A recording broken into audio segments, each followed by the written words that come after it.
Transvalor, which is a French company that edits and commercialize finite element softwares. I will be presenting the second part of my presentation of my PhD work following the presentation of my professor Jacques Besson. My PhD work was a collaboration between École des Mines of Paris, ONERA, which is the French aerospace lab, and the company Transvalor.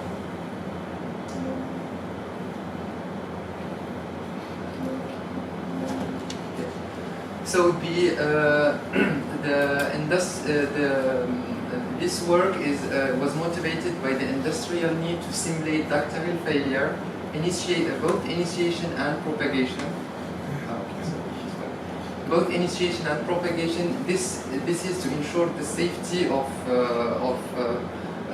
industrial equipment like pipelines and nuclear power plants, and also this can be used to simulate complex process manufacturing like sheet folding and sheet cutting, where ductile failure plays the role in the formation of the final shapes and contour of this manufactured pieces.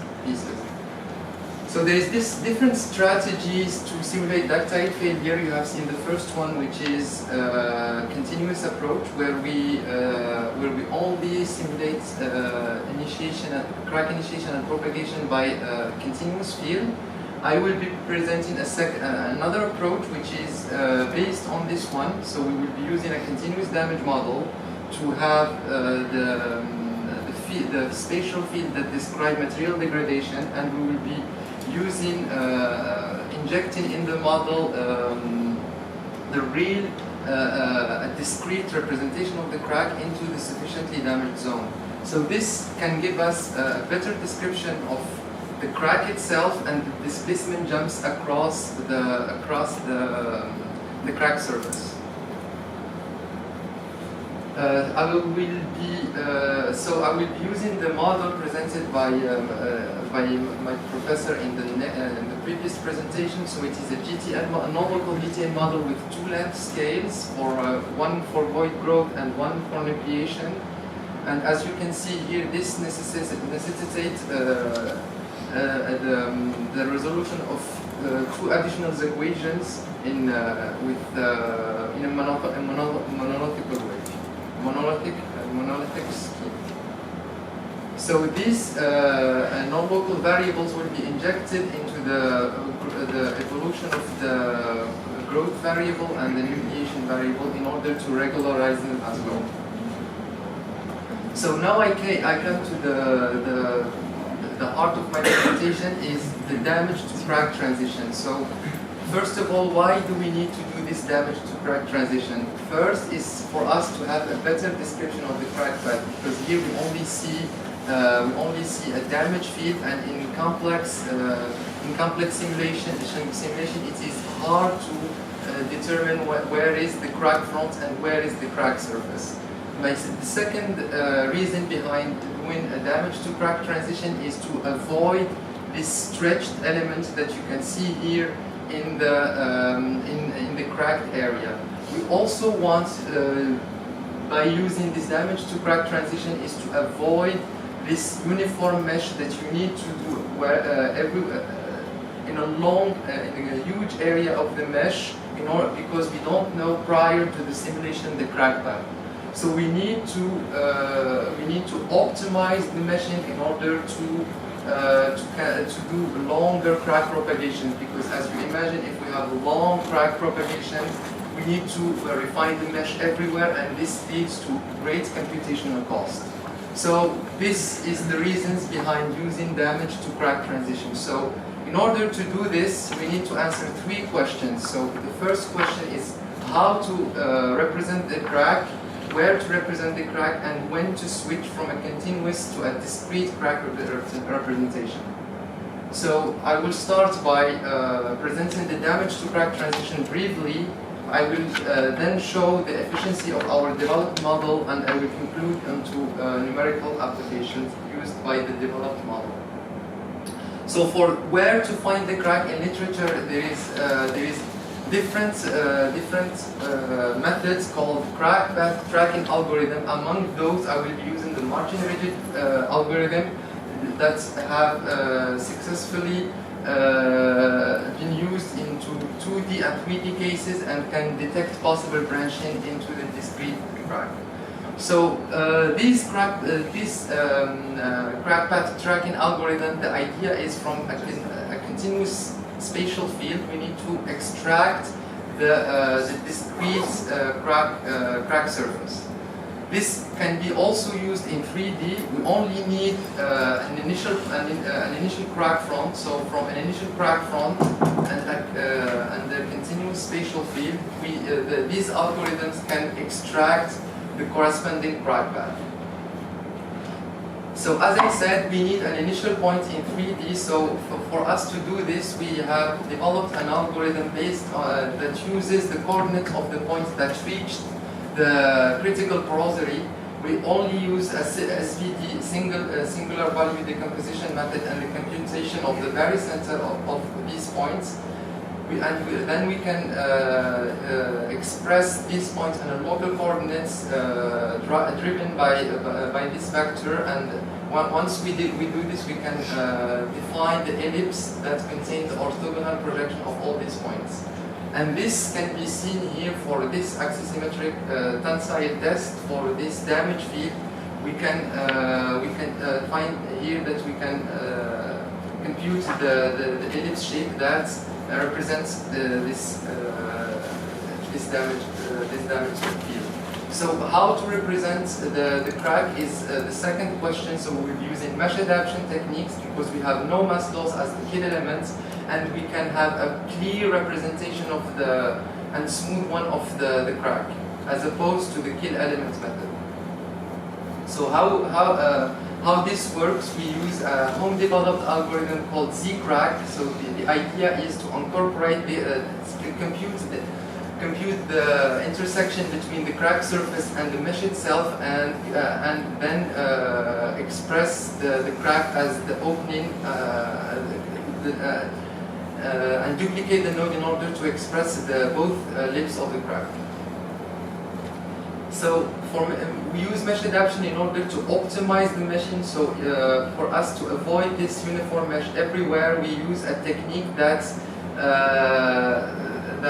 tracks the area where damage is developing and attributes fine meshing only to this area. So by doing this, we can see that we only have a refined mesh in interesting area of the simulation, and everywhere else we have a progressively coarsened mesh.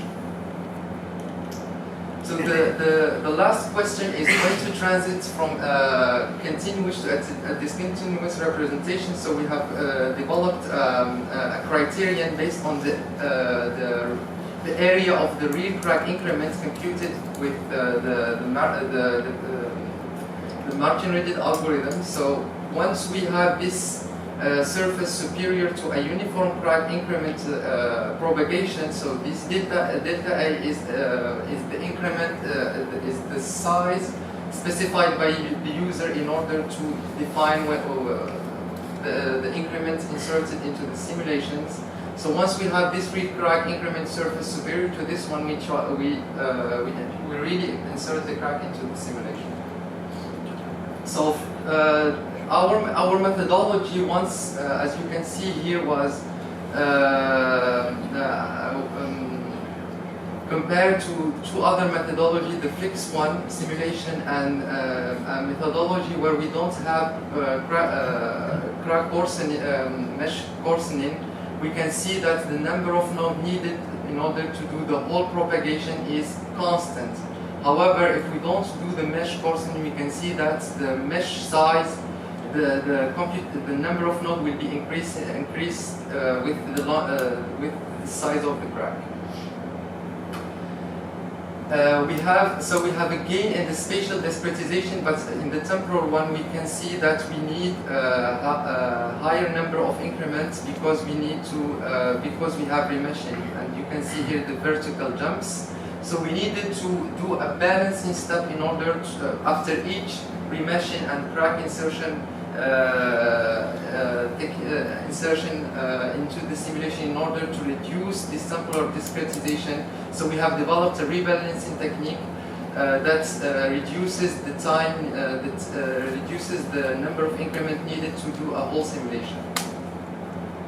So for the numerical application, I will be showing a CT specimen in 2D and a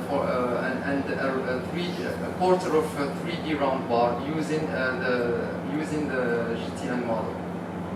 So as you can see here, we start with a notch, and we will see that, as you can see here, the crack blunting is well represented because we have remeshing and we don't have really stretch element into this area. Once we have a sufficiently damaged zone, we can see that the crack is inserted automatically and the meshing is only refined in the areas where damage is developing. And using this technique, we can do a very long crack propagation, as you can see here, with a very reduced cost of meshing. This can be also presented using 3D simulation for a quarter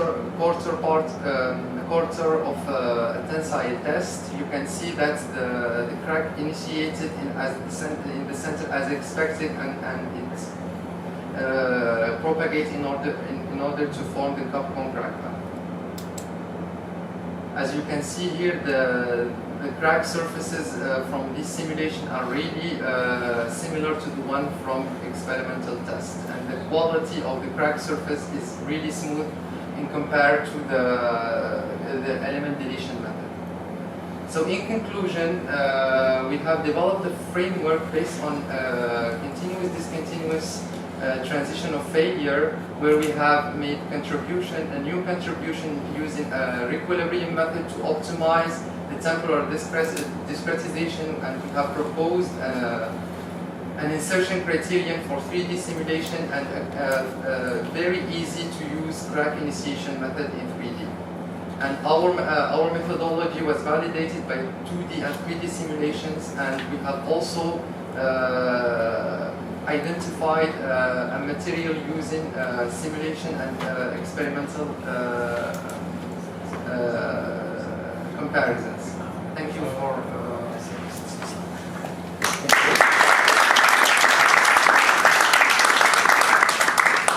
Other questions? If you understand you correctly, then you basically track the crack tip, and then you dynamically refine the mesh at that location, and then when the crack has passed through, you basically decrease the mesh resolution.